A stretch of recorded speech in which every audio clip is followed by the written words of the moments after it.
So class 9, let's start with the poem. Let's continue with the poem Daffodils. Fine.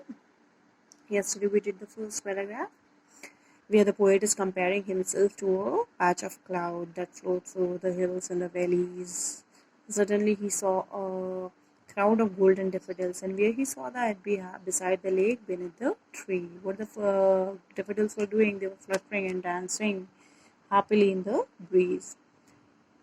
Now, what he's saying in the second stanza, continuous as the stars that shine and twinkle on the Milky Way, they stretch in never-ending line along the margin of the bay.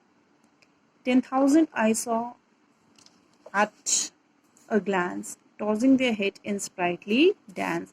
Now, in the next paragraph, what he's doing, it describes how beautiful the daffodils look. Fine.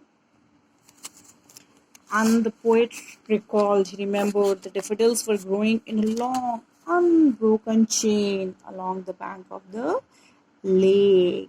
And he is comparing them with the continuity of the stars that shines and twinkle in the night sky in the Milky Way. Fine. They stretched in never-ending line along the margin of the way. The daffodil appeared to be stretched endlessly along the margin of the bay. Fine. The daffodils were as numerous as the sparkling stars in the Milky Way in the sky. Clear, they were bright and beautiful, charming, cheerful. Clear, they stretched in a never-ending line. They appeared to be stretched endlessly along the margin of the bay. 10,000 I saw at a glance, tossing their head in sprightly dance.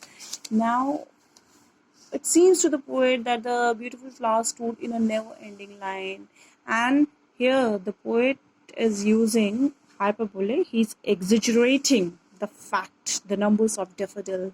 It seems that the poet was under an illusion that he was watching 10,000 daffodils swaying, tossing their head in a sprightly dance, in a happy dance, right? So here the figure of speech used here, hyperbole. 10,000 saw I at a glance, because the poet is exaggerating, clear, the number of daffodils, because they were in excessive huge number, clear. But still it is impossible for one person to see 10,000 daffodils at a glance. So here he is exaggerating. And why he has used this exaggeration? To show that the daffodils were in excessively huge number, right? What the daffodils were doing, they were tossing, they are fluttering their head, they are swaying their head in a sprightly, in a happy, lively dance. The waves beside them danced, but they outdid the sparkling waves in glee.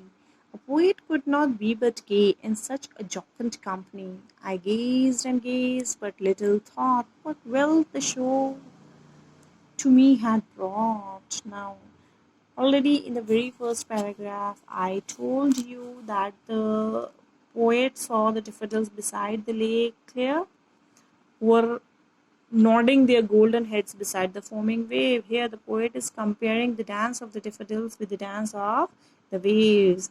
The waves beside them dance. The waves of the lake also seem to be dancing along with the daffodils. But they outdid the sparkling waves in glee. Glee means happiness, but the dance of the daffodils, it indicated a greater joy than the dance of the waves. Right?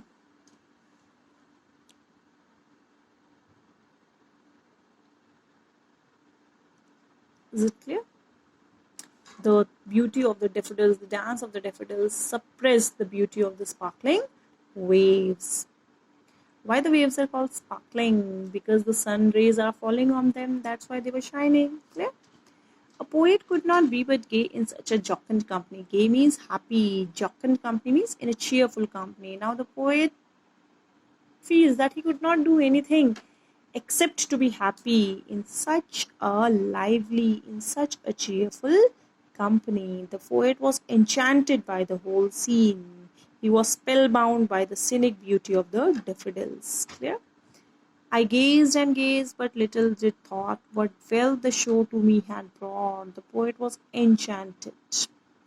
For some time he was spellbound by this scenic beauty of the daffodils, and he gazed upon them intently for a long time. He gazed and gazed, but little they thought. His only thought was of daffodils. Yeah, his only joy were the daffodils. But only little did I thought what wealth the show to me had brought. At that time he was enjoying the beauty. The flowers has mesmerized him, and he continued to look at them. And the magic of the flowers had charmed him so much that he could not move from there. He kept on gazing, gazing.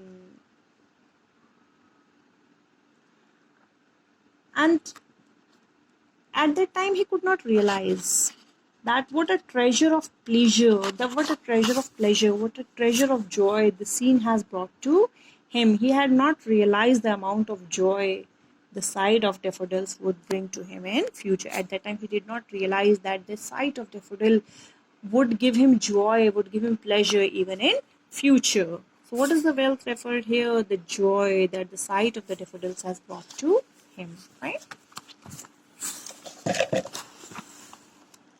For often when on my couch I lie in vacant or in pensive mood, they flash upon that inward eyes which is the bliss of solitude. And then my heart with pleasures fill and dance with the daffodils. Fine. So in the end the poet tells the readers of the limit of the extent to which he was captivated by the beauty of the daffodils. Fine. Now, what is saying? For often when on my couch I lie in vacant or in pensive mode. So what the poet is doing here is he is marking a break in time. Now he's shifting from past to present. Okay, the poet says that later when he lay on his couch in pensive or vacant mode, in a sad, thoughtful, and meditative mode, they flash upon the inward eyes. What is they? They hear me the sight of the bright flower. So later, whenever he was lying on his couch in a meditative mood, the sight of that bright flower, the sight of that beautiful daffodil would suddenly appear before his mind's eyes. Inward eyes, eye means his mind's eyes. Clear?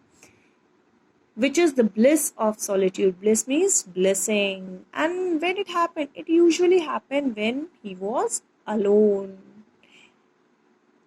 And then my heart with pleasure fill and dance with the daffodils. And then his heart began to dance with joy. He felt as happy as the dancing flower. So the image had a magical effect upon him. His loneliness vanished and with the enchanting sight of the daffodils, and he felt happy once again.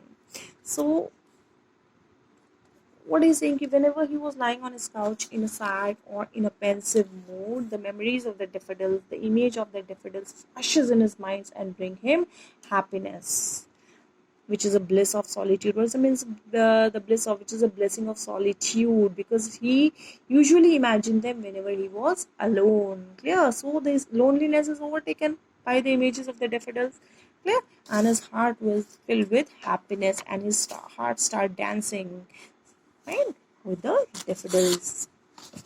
So children, here what the poet is telling, he is telling us about the effect of nature on our mood. Okay? Nature has the power to make us come out of the melancholy and be happy. Clear?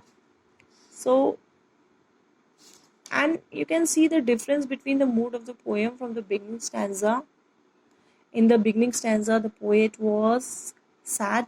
He was on the lowest pedestal when he was saying that he was wandering lonely as a cloud. Clear? And in the end of the poem, his heart was full of happiness. His heart is full of blessing. So this shows that how nature influences our mood, how nature influences our life. Yeah, nature is having the healing and refreshing power. Clear? So this is there what in this poem. Go through it carefully. We'll do the question answers then. Thank you.